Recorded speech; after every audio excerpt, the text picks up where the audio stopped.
Halo, selamat pagi anak-anakku sekalian. Miss harap kalian berada dalam kondisi sehat dan berbahagia. Nah, pada pagi hari ini kita akan membahas mengenai topik mutasi. Kalian mungkin sering mendengar kata mutasi. Nah, mutasi itu apa sih? Nah, mutasi adalah perubahan yang terjadi pada bahan genetik, baik itu pada tingkatan gen maupun tingkatan kromosom. Nah, mutasi inilah yang memunculkan berbagai kelainan yang terjadi pada makhluk hidup. Seperti yang terjadi pada kita, yaitu misalnya contohnya adalah sindrom Down. Nah, oleh karena itu sangat penting bagi kalian untuk mempelajari materi mutasi supaya kalian tahu apa penyebabnya, kenapa itu bisa terjadi, terus apa dampaknya bagi kehidupan kalian. Nah, berdasarkan pengertian ini, mutasi itu ada beberapa tipe, yaitu ada mutasi titik, yaitu mutasi yang terjadi pada basa nitrogen. Kemudian mutasi kromosom, berarti perubahan itu terjadi pada gen di dalam kromosom, dan ada juga mutasi yang terjadi pada jumlah set kromosom atau bisa jadi berupa kelebihan atau kekurangan dari jumlah kromosom. Nah, kita mulai dari yang pertama, mutasi titik. Mutasi titik itu seperti yang disebutkan tadi adalah mutasi yang terjadi akibat perubahan pada basa nitrogen. Ketika kalian mempelajari tentang sintesis protein, kemudian kalian mempelajari mengenai struktur DNA, jadi urutan basa nitrogen itulah yang mempengaruhi perbedaan sifat yang muncul pada makhluk hidup. Nah, jika dikaitkan dengan sintesis protein, ternyata urutan basa nitrogen itulah yang menentukan jenis protein apa nanti yang akan disintesis. Ketika kita mengidentifikasi mutasi titik, ya, mutasi titik itu ada beberapa jenis. Yang pertama adalah silent mutation, yaitu perubahan basa nitrogen tetapi tidak menghasilkan perbedaan asam amino. Nah, kalau missense mutation berarti ada perubahan basa nitrogen dan menghasilkan asam amino yang berbeda. Nah, kalau nonsense mutation, perubahan basa nitrogen itu terjadi menyebabkan proses translasi pada proses sintesis protein terhenti. Sehingga jumlah asam amino yang diperlukan itu tidak sesuai. Kemudian yang terakhir ada frame shift mutation, yaitu pergeseran cara membaca kodon, sehingga asam amino yang dihasilkan juga berbeda. Nah, seperti apa itu? Sekarang Miss tunjukkan.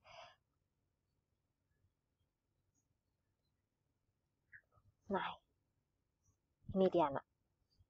Nah, ini adalah yang normal, yang tidak mengalami mutasi. Jadi, DNA-nya adalah TTC, ketika sintesis protein dibentuk mRNA jadi AAG. Nah, asam amino yang dihasilkan adalah lisin. Ketika peristiwa itu adalah silent mutation, ya, ketika C ini diganti dengan T, maka mRNA-nya adalah AAA. Nah, protein yang dihasilkan ternyata lisin juga. Nah, sebenarnya terjadi mutasi, yaitu basa nitrogen C diganti dengan T, tetapi asam amino yang dihasilkan sama, sehingga dikatakanlah silent mutation. Terjadi mutasi tetapi tidak menghasilkan asam amino atau tidak berdampak bagi organisme tersebut.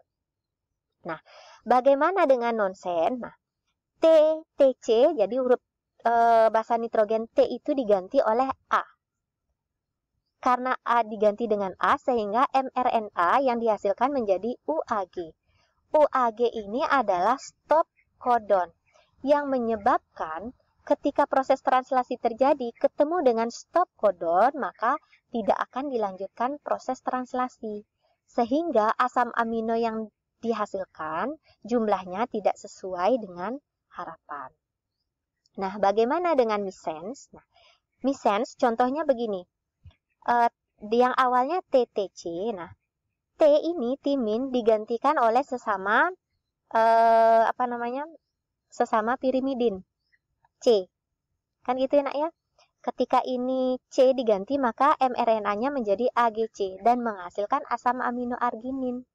Jadi kalau organisme normal mestinya menghasilkan lisin, tetapi ketika terjadi mutasi yang basa nitrogen T diganti C menghasilkan asam amino arginin. Sehingga salah jadinya ya, proteinnya semestinya lisin, tapi ditranslasi menjadi arginin. Peristiwa inilah yang memunculkan kelainan pada makhluk hidup. Begitu pula ketika T yang tadi ya, basa nitrogen T diganti oleh guanin, itu basa nitrogen yang berbeda dari golongan purin, juga ternyata menghasilkan yang namanya asam amino yang berbeda, tirosin. Nah, inilah yang disebut dengan mutasi missense. Sebelum masuk ke sana, kalian harus memahami bahwa pergantian basa nitrogen atau perubahan basa nitrogen yang terjadi pada DNA itu ada yang sifatnya substitusi, ada sifatnya delesi, ada sifatnya insersi. Bedanya apa? Substitusi itu yang tadi, substitusi. Jadi awalnya adalah asam aminonya kan CGC, GUU, UCA. Ketika G diganti dengan A, jadi substitusi, ada pergantian. G diganti dengan A. Nah, ketika G diganti dengan A yang di bagian sini nak, diganti GUU menjadi AUU.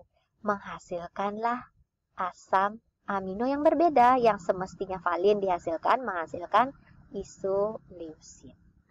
Itulah yang dinamakan substitusi. Nah, contoh substitusi itu seperti yang tadi ini. Nah, ini juga silence, nonsense, missense ini adalah contoh dari peristiwa substitusi daripada basa nitrogen. Nah, ada juga yang sifatnya delesi. Delesi itu adalah pengurangan. Dari kata delete, menghilangkan. Jadi, di sini basa nitrogen G itu di-delete. Karena di-delete, coba Anda lihat. CGC, G-nya hilang, UU. Jadi, UU-nya ke sini. CC. Nah, di sini A ini adalah urutan yang selanjutnya. Cuma tidak disampaikan di sini. Sehingga apa yang terjadi? Asam amino yang dihasilkan juga berbeda. Arginin mestinya valin jadi fenilalanin, mestinya serin menjadi prolin. Nah, bagaimana dengan insertion? Insertion itu menginsert menambah. Jadi kalian menambah. Nah, contohnya di sini ditambahkan basa nitrogen A di depannya sini, sehingga hasilnya CGC AGU. Nah, ini mundur jadinya ya. UUC. Nah, sehingga basa nitrogen asam amino maksudnya. Sehingga asam amino yang dihasilkan mestinya arginin, valin, serin berubah menjadi arginin, serin, fenilalanin. Nah, dari sini kalian mengetahui satu aja kehilangan atau satu aja penambahan basa nitrogen atau satu saja substitusi basa nitrogen bisa memunculkan sesuatu yang berbeda atau penampakan yang berbeda pada makhluk hidup itu sendiri. Nah, inilah yang memunculkan kelainan-kelainan. Nah, tipe selanjutnya adalah yang namanya perubahan pada gen yang ada dalam kromosom. Jadi yang tadi itu mutasi titik itu pada basa nitrogennya ketika kita melihat DNA. Nah, sekarang kita melihat ternyata basa nitrogen itu bisa terjadi. Maksudnya ternyata mutasi itu bisa juga terjadi pada tingkatan kromosom. Yang kita lihat adalah gennya.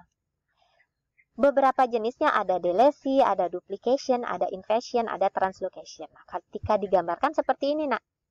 Nah, ini adalah kromosom kalian. Ya, ini kromosom. A, B, C, D, E, F, G, H ini adalah gen-gen yang ada pada kromosom. Nah, ada tipe delesi. Delesi itu delete, pengurangan. Contohnya di sini adalah gen D ini hilang. Ketika gen D hilang, maka kromosomnya menjadi A, B, C, E. Kehilangan kromosom D. Itu namanya delesi. Nah, bagaimana dengan duplikasi? Duplikasi itu adalah menduplikat, penduplikatannya. Contohnya di sini, gen B dan C itu mengalami duplikasi. Sehingga setelah mutasi terjadilah seperti ini. Urutan gennya ABC, BC. Jadi ada penambahan gen BC. Nah, untuk inversi, nanti akan dijelaskan lebih lanjut. Bagaimana dengan translokasi? Nah, translokasi ini terjadi pada kromosom yang bukan homolog. Masih ingat kromosom homolog? Nah, kalau kromosom homolog itu adalah kromosom yang bentuknya sama, ya, bentuknya sama, kemudian membawa gen-gen yang sama. Nah, kalau yang non-homolog berarti kromosom yang bentuknya tidak sama dan tidak membawa gen yang sama. Nah, contohnya ini, Nak.